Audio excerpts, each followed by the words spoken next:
Good morning, good afternoon, good evening kung anong oras man nyo ito mapanood at welcome po kayo sa aking panibagong vlog.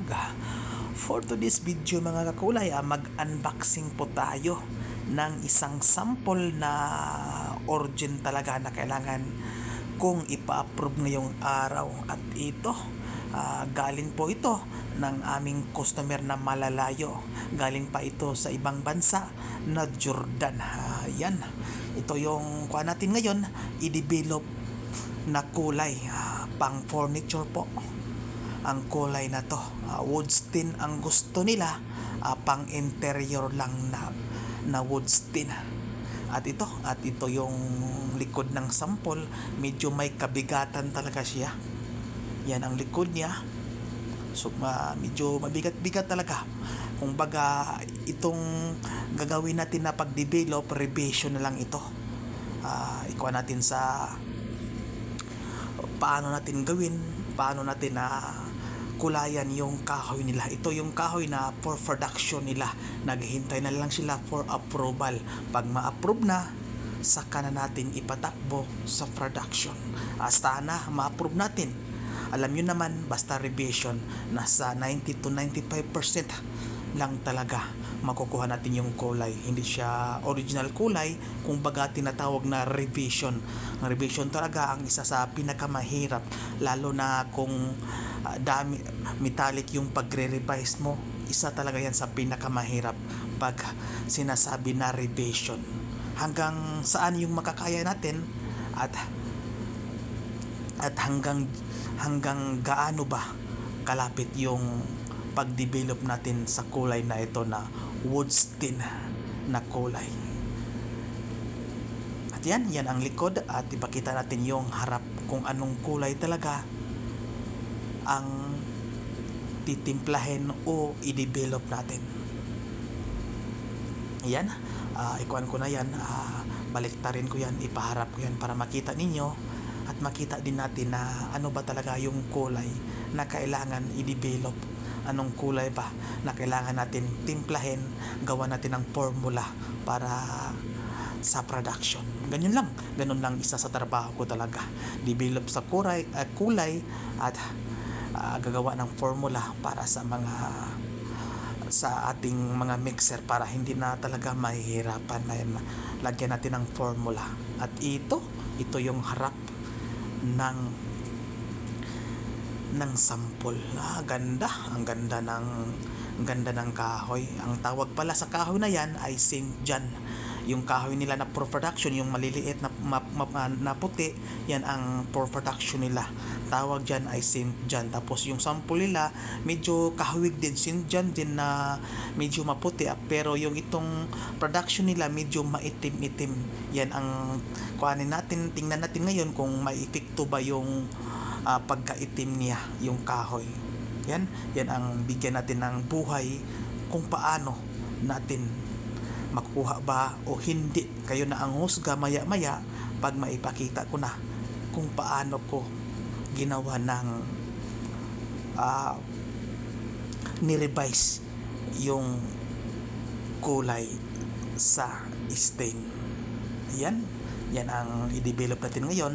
Gusto lang ng customer, wood stain pang interior. At ito na, hindi ko na pinakita kung paano ko siya tinitimpla. Alam nyo na, sa mga nakarang video ko, alam nyo na kung paano ko magtimpla, paano ko gagawa ng formula.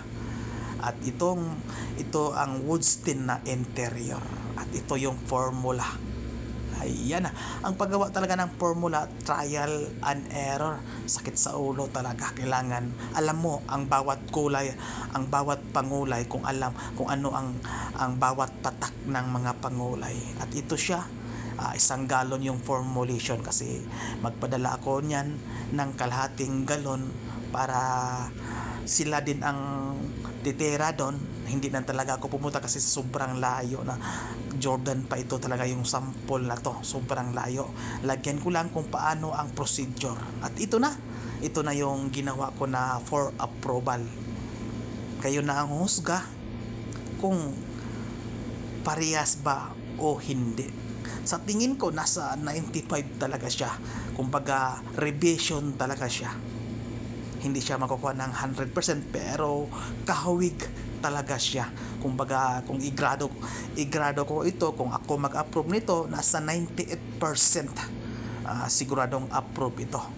Tiba-tiba na namang kumpanya nito. At ito siya, yan, iba-iba siyang shading kasi hindi naman sa isang buong kahoy, iba-iba naman talaga shading ng kahoy, lalo na yung production nila, medyo maitim yung kahoy na pinadala nila dito sa akin. At yan, para sa akin, medyo sobrang lapit talaga siya. Sa tingin ko, ma-approve talaga siya. At paggawa talaga ng approval, kailangan na maganda yung approval mo, maganda yung paggagawa ng approval mo kasi dami ding titingnan, hindi lang sa kulay. Kung titingnan, isa din ang kulay, ay isa talaga ang pinakapunti ang kulay titingnan nila, at ang proseso mo. Yan, sinulat ko na lang sa likod yung proseso ko kasi hindi ko ito mademo kasi sobrang layo yung customer, Jordan pa na bansa. Yan, pinadala lang dito sa akin talaga para magawan ko ng approval. At sana ma-approve talaga ito kasi sa tingin ko sa sobrang lapit talaga niya. You know? Ganda talaga. Ganda ng pagkakahoy din nila. At yan ang procedure. Yung isa 25% lang na didmat. Tapos yung isa naman 15% na tapkot yan. Ganon yung procedure ko, sinusulat ko para yung mga supervisor doon sa kanila na sprayman, alam na nila, nandun nakasulat na yung paano ko ginawa yung approval. Yan, step by step. At ito, ready for approval na yan. Ipadala ko na yan, ipacking ko na yan, tapos ipadala ko na back to sender na para sa Jordan. At mag-feedback na lang sila, tatawag dito pag na-approve na tapo para maigo na yung production. Yan na po ang for approval. Yan, disente yung approval natin, maganda, all goods talaga, at sa tingin ko a-approve talaga. At sana may natutunan kayo sa aking video ngayon. At yan na po na ang process and procedure. Yan na, kaya hindi ako makapag-demo kasi sobrang layo ng customer. Yan na po ang for approval ko. Salamat sa inyong panonood. Pakishare na lang kung nagustuhan mo itong video na to. Thank you for watching.